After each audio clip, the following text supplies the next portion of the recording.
और चलिए रुक करते हैं इस वक्त की बड़ी खबर का। ब्रजभूषण शरण सिंह पर बता दें आपको, यौन शोषण मामले में बड़ी जानकारी है। मामले में राउज एवेन्यू कोर्ट की ओर से बड़ा फैसला लिया गया है और सभी आरोपों से ब्रजभूषण शरण सिंह को बरी किया गया है। महिला पहलवानों ने आरोप लगाए थे, कोर्ट ने आरोपों में दोषी नहीं पाया है। लंबे समय से मामला चल रहा था। फैसले के बाद ब्रजभूषण शरण सिंह को ये बड़ी राहत है और बड़ा फैसला बता दें आपको, बड़ी जानकारी। लंबे समय से ये मामला चल रहा था, ब्रजभूषण शरण सिंह को बड़ी राहत मिली है। मेरी फांसी की मांग हो रही थी, जिंदा जला देने की मांग हो रही थी। अब वो लोग अपने गिरबान में देखें, समय आने पर जवाब दिया जाए। सर, आपका विरोध करते हुए एक महिला विधायक भी बन गई। हाँ, अब वो चलिए बस हो गया।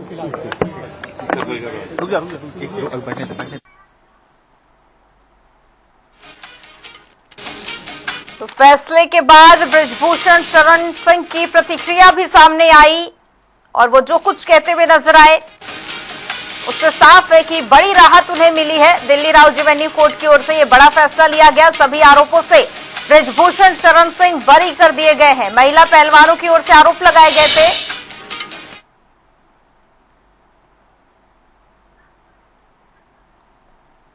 और इस पर ज्यादा जानकारी के लिए हमारे साथ संवाददाता स्पर्श शर्मा जुड़ चुके हैं। स्पर्श, बड़ी राहत और क्या कुछ जानकारी इस पूरे मामले पर?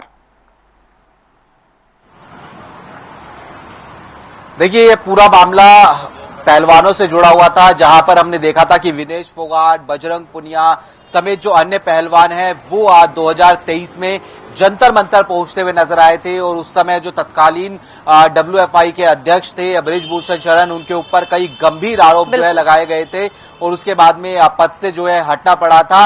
और ये एक पूरा लंबा ट्रायल इस पूरे मामले को लेकर चलता हुआ नजर आया था, जिसमें जो गंभीर आरोप थे कुछ इस प्रकार से थे कि पद पर रहते हुए जो दुरुपयोग है पद का वो किया गया और उसके साथ साथ जो यौन शोषण है वो आज जो महिला पहलवान है उनका किया गया है। इस तरीके के आरोप जो महिला पहलवान है उनकी तरफ से ब्रजभूषण शरण यानी WFI के जो पूर्व अध्यक्ष है उनके ऊपर लगाए गए थे।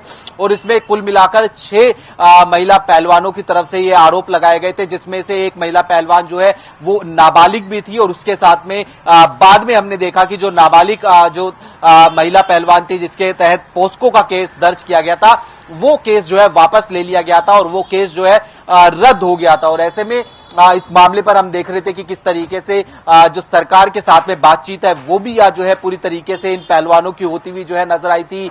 उसके साथ साथ जो राजनीतिक पार्टियां हैं, पॉलिटिकल पार्टियां, विपक्षी पार्टियां, उन पॉलिटिकल पार्टीज का जो समर्थन है वो इन पहलवानों को सीधे तौर पर मिलता हुआ जो है नजर आया था।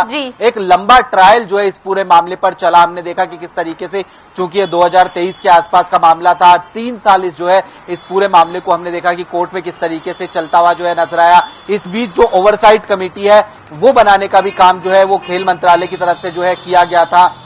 लेकिन जिस तरीके से राउज एवेन्यू कोर्ट में ये पूरा ट्रायल चला और अब राउज एवेन्यू कोर्ट की बात करें तो वहां से ब्रजभूषण शरण को पूरी तरीके से अब बरी जो है कर दिया गया है। यानी महिला पहलवानों के लिए एक सीधे तौर पर बड़ा झटका जो है कहा जा सकता है। हरियाणा से बड़ा झटका है महिला पहलवानों के लिए। और इस पूरे मामले पर देखिए, बहुत ज्यादा गंभीर आरोप लगाए गए थे ब्रजभूषण शरण सिंह पर, अब उन्हें कोर्ट की ओर से बरी कर दिया गया। महिला पहलवानों की क्या कोई प्रतिक्रिया सामने आई इस पूरे मामले में? जो लोग कह रहे थे कि हमें भरोसा है न्याय प्रणाली पर, बहुत सारी बातें हैं, क्या टिप्पणी इस वक्त सामने आ रही है और आगे उनका क्या कदम होने वाला है?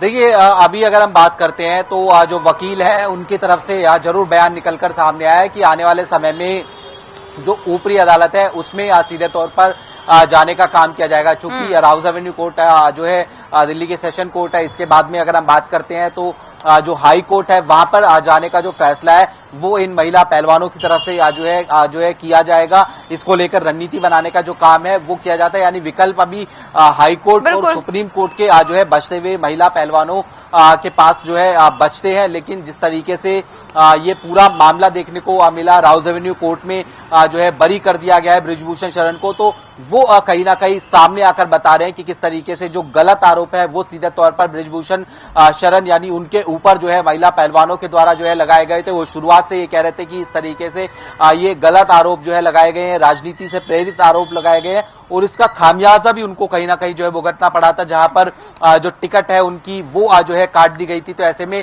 अब उनकी तरफ से किस प्रकार की जो रणनीति है बृजभूषण शरण की तरफ से रहेगी, ये भी देखने वाली बात रहेगी। क्या एक बार फिर से वो क्लेम करेंगे कि जो WFI का पद है उनको जो है मिलना चाहिए, या फिर जो राजनीतिक भविष्य है उसको लेकर किस प्रकार से रणनीति बृजभूषण शरण जो है बनाएंगे, वो भी देखने वाली बात रहेगी। लेकिन जहां तक महिला पहलवानों के संदर्भ में बात करते हैं तो राउज एवेन्यू कोर्ट के फैसले को अब पढ़ा जाएगा और उसके बाद में किस प्रकार से चुनौती देनी है वो चुनौती जो है दिल्ली हाईकोर्ट के सामने रखी जाएगी।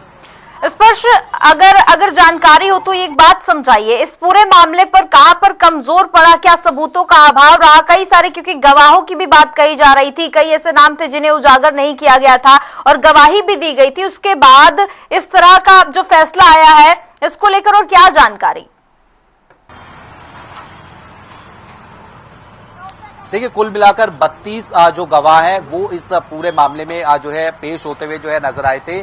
और जिस प्रकार से हमने पहले भी बताया कि एक जो नाबालिग महिला पहलवान थी जिसने पहले आरोप लगाए थे और उसके बाद में वो जो केस है वो वापस ले लिया गया था, और चूंकि केस काफी महत्वपूर्ण केस था, पोस्को के तहत वो केस जो है दर्ज किया गया था, लेकिन बाद में वो पोस्को का केस भी जो है रद्द हो गया। तो ऐसे में जब ये पूरा ट्रायल चल रहा था तो अलग अलग जो गवाह पेश किए जा रहे थे उसके तहत कहां पर जो है कमियां रह गई, ये सबसे महत्वपूर्ण है, क्योंकि अब प्रत्यक्ष रूप से क्या सबूत जो है पेश करे गए थे या फिर वर्बल सबूत जो है पेश किए गए थे, ये तमाम चीजें जो है जो वकील है विनेश, जो अलग अलग जो महिला पहलवान थी, 6 महिला पहलवान थी, उनके द्वारा जो अभी विस्तृत फैसला निकलकर सामने आएगा उसमें जो है देखने वाली चीजें रहेंगी। उस फैसले को जो है पढ़ा जाएगा और उसके आधार पर जो फर्दर रणनीति है वो बनाई जाएगी। बिल्कुल, अब देखना होगा कि आगे खिलाड़ियों की ओर से इस पर क्या प्रतिक्रिया दी जाती है, क्या कुछ किया जा सकता है। आपका बहुत बहुत शुक्रिया स्पर्श तमाम जानकारी के लिए।